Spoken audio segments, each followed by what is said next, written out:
Okay, we talk about the dorsal ophthalmic and ventral ophthalmic thing. Anybody who does angiogram experience a lot of variations of ophthalmic arteries.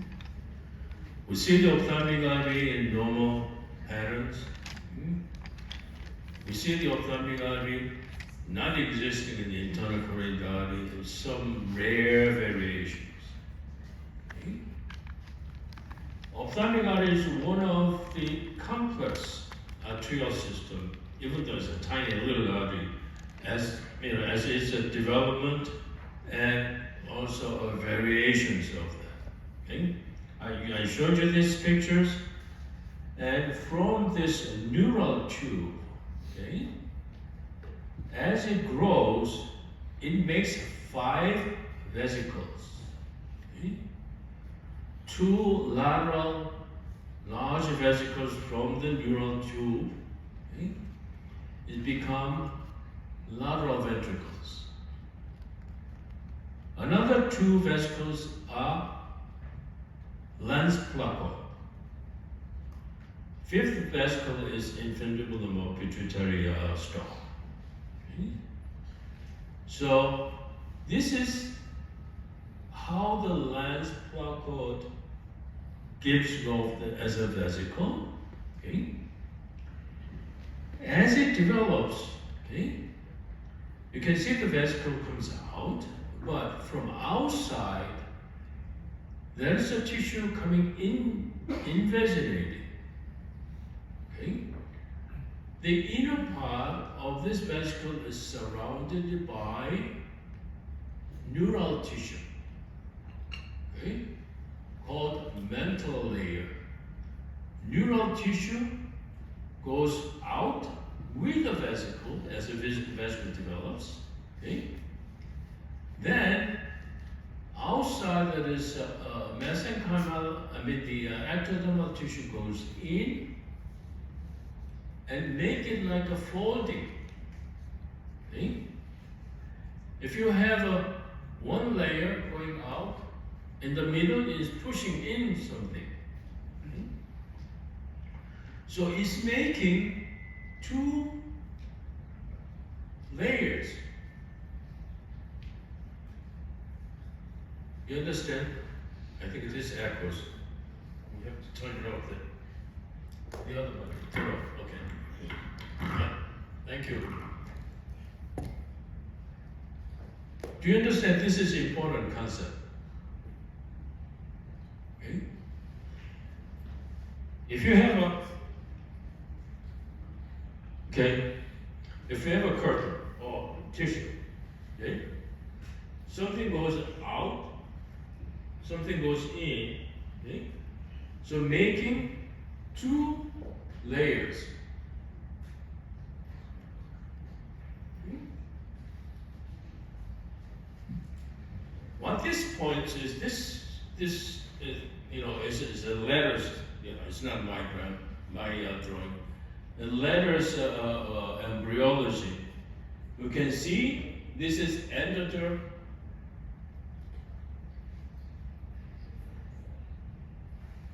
Neural tissue grows out and external pressure goes in, so it's folding 2 layers.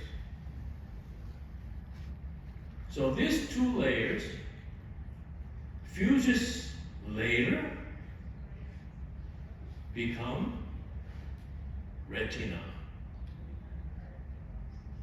So retina is developing from 2 neural layers, neural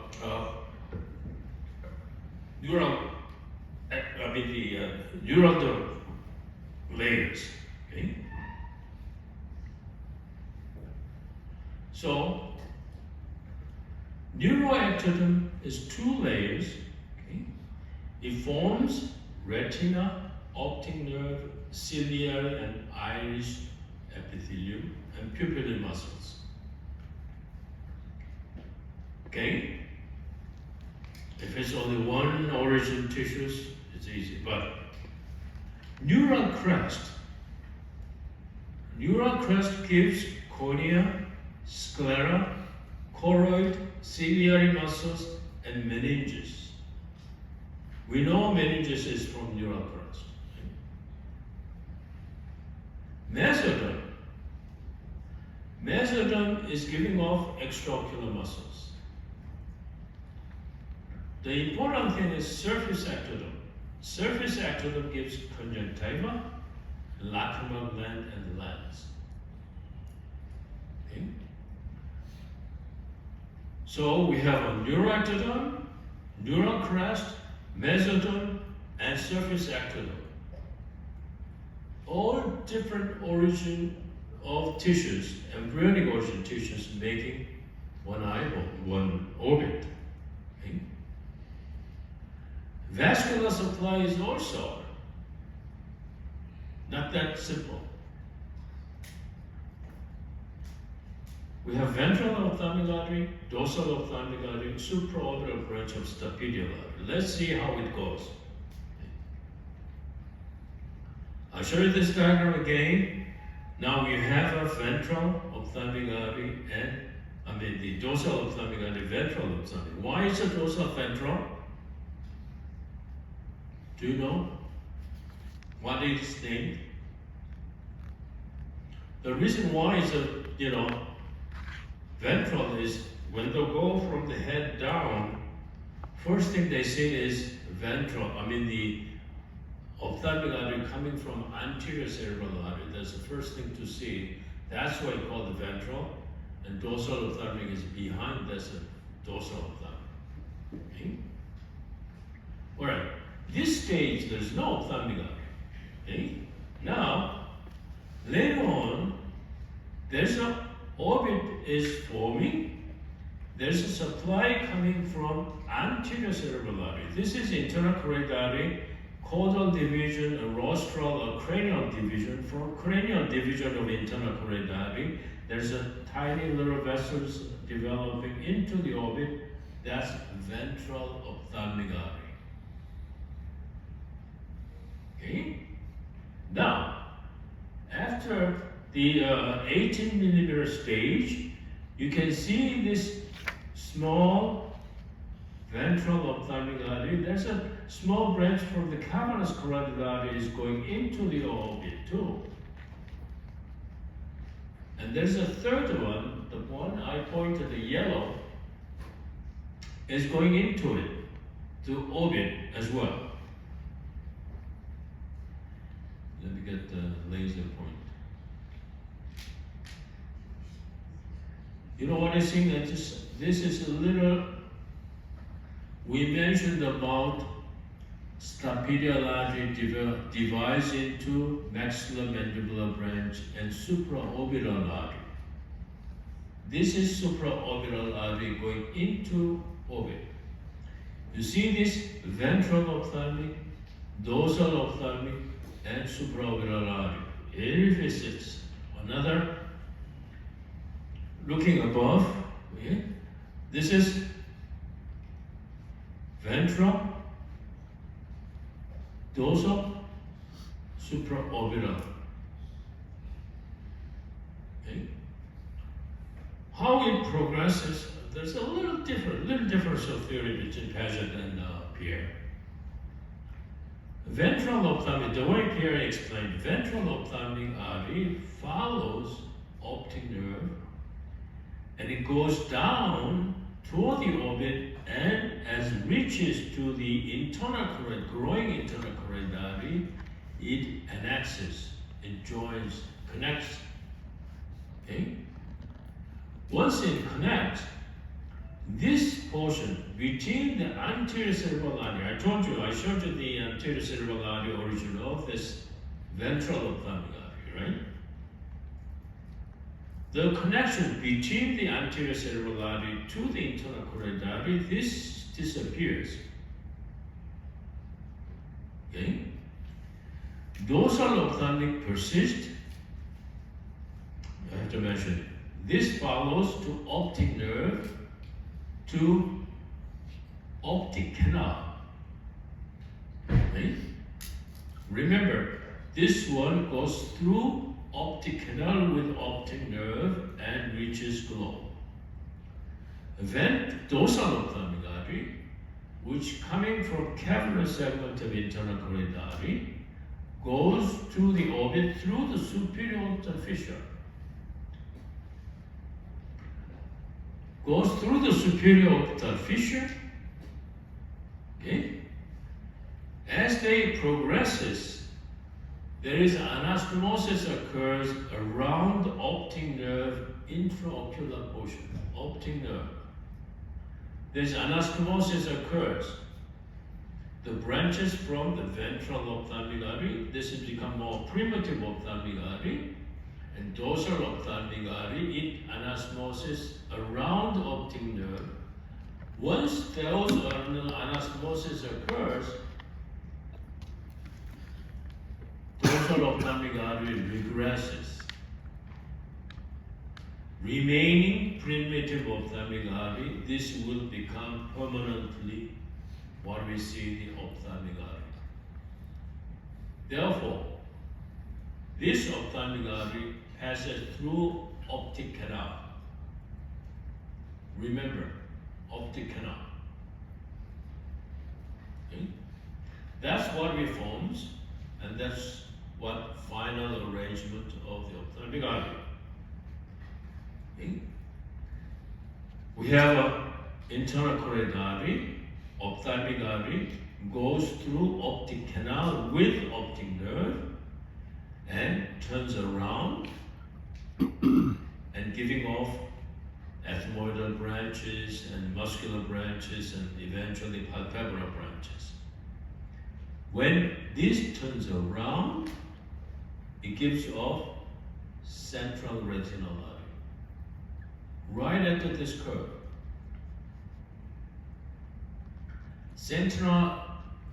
Central retinal artery is too small for us to see on regular angiogram. What we see is not central retinal artery, we see is stain of a choroid. Okay? So, ophthalmic artery follows optic nerve, optic canal, turns around, giving off the central retinal artery and giving the rest of the branches. Okay. This is CT scan. You can see the optic nerve, ophthalmic artery follows inferior lateral to optic nerve and then turns over optic nerve and goes medial. Okay, lateral, turn over, medial, giving the rest of the branches. Okay, therefore, any ophthalmic artery which runs through optic canal is in the subarachnoid space. You see here, ophthalmic artery is low origin, ophthalmic artery was low origin, but it goes through optic canal. If this is optic canal, this is origin, a more primitive ophthalmic artery which is in subarachnoid space. Extreme cases like this, I thought at first that this is the dorsal ophthalmic artery. However, if you look at it, of course, this going through optic canal.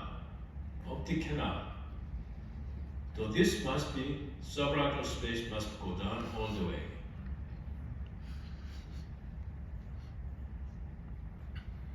Okay? Sometimes ophthalmic artery origin is very high. This is almost close to the origin of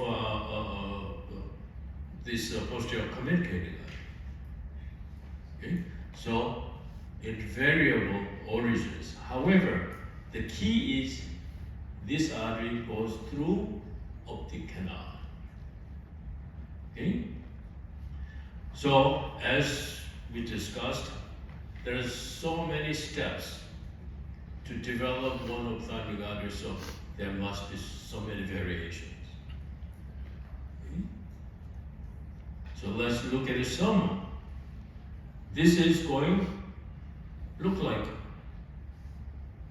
going above the ophthalmic artery, the optic nerve, and turning around almost 360 degrees. Okay? So it is above the optic nerve instead of the inferior. Okay? This is almost making a ring, just like a persisting initial anastomosis between the primitive ophthalmic artery and dorsal ophthalmic artery. Okay? This is ophthalmic artery is originating from anterior cerebral artery. This is the ventral ophthalmic artery. Okay? This is again anterior cerebral artery origin ophthalmic artery, and this was given by Maxime Shapiro from NYU. This one,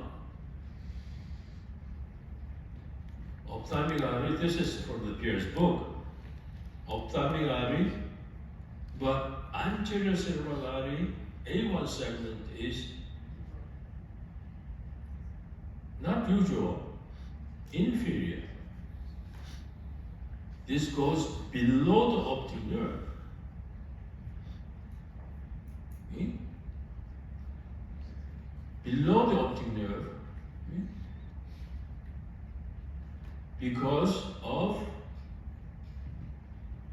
regression of this segment. So it has to go through this pathway. This one, look, beautiful fusion of two images. This is Bom Soo Kim from a Catholic University in Seoul, and you can see it. Difference between right and left A1 segment. This is another case of infraoptic. It goes below the optic nerve, okay, and gets to the A2 segment.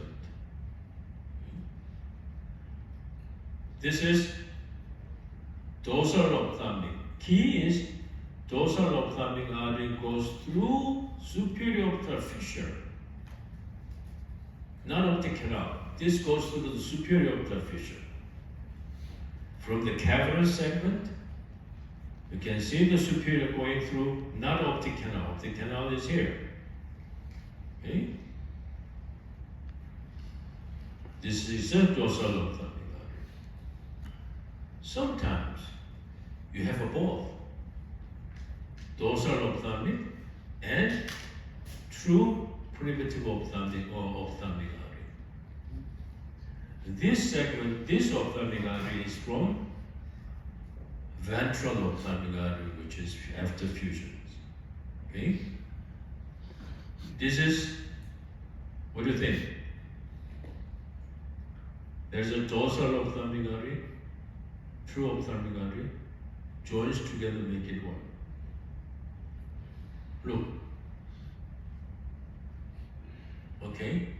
Both systems are existing, but fused at the distance. This one, internal carotid artery injection, no ophthalmic.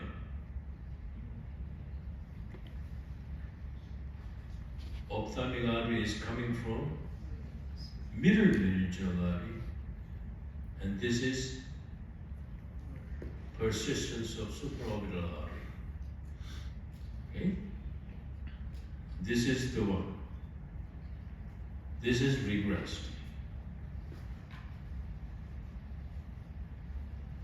Another one, I think that this is upper side of the same patient. This is bilateral, middle meningeal origin ophthalmic artery. Okay, another case of bilateral, middle meningeal artery origin ophthalmic artery. This is, look, there's ophthalmic artery, but it's only supply neural tissue. Okay? Rest is supplied from supraorbital. This is supplying all the rest of the structures, but this must be the supplying only retina and neural tissues. Okay, this is another example. You can see little thing goes in. Okay. This is another example. You can see the little branch and connected to the external carotid artery injection shows supraorbital. And then this is where primitive ophthalmic artery or middle meningeal artery. Okay? This is internal carotid artery regressed, but ophthalmic artery is coming from accessory meningeal artery and infralateral trunk like the dorsal ophthalmic course. Okay? Reversed. Okay? Connection between the supraorbital and ophthalmic, we saw several cases. And in case middle meningeal artery regresses, middle meningeal artery can come from the ophthalmic artery. You can see the no middle meningeal artery, but this case middle meningeal artery is coming from ophthalmic artery. Okay? This is a good example. The ophthalmic artery giving off from middle meningeal artery supplying the large meningioma here. Okay? This case is ophthalmic artery is coming off from meningo-lacrimal. Okay? Lacrimal branch of the middle meningeal artery is connected to ophthalmic artery lacrimal. Okay? This is from Assam Medical Center. Dr. Lee gave it to me. You can see ophthalmic artery is coming off from internal carotid artery at the petrous area. Okay? How do you explain this? Okay? It is probably from this transmitted. There's a little branch coming off from here, so I thought that this is from trigeminal. Okay? And then infralateral trunk and supraorbital fissure and ophthalmic artery. Similar case. Okay? Similar case. Trigeminal, middle meningeal, and supraorbital. This one I showed you. Okay? This is accessory meningeal, dorsal ophthalmic, ventral ophthalmic, anterior cerebral artery. Okay? Similar arrangement on the opposite side. And I'll show you this. Okay, let's look at this a little bit carefully. Okay, there's accessory meningeal going to orbit, going back, and then anterior cerebral artery. Okay. First, I thought that this is a ventral ophthalmic artery remnant. Okay. But if you look at the little carefully on the opposite side giving off primitive maxillary artery, reconstituting this portion of carotid artery. Okay? If you look at it combined together, this is carotid artery. So this is carotid artery. Ophthalmic artery is reaching carotid, not anterior cerebral directly. That's why I thought this is just a primitive ophthalmic artery remnant, okay, instead of ventral ophthalmic artery. Okay? And amazing variations, you can see the differences, but rest of the blood circulation on this patient is completely normal. Okay? So you can have variations, and because of the the complex of development of this ophthalmic artery, you may have several connections with the external carotid artery, and we'll talk more details of anastomosis with the internal carotid artery to ophthalmic artery next time. Okay?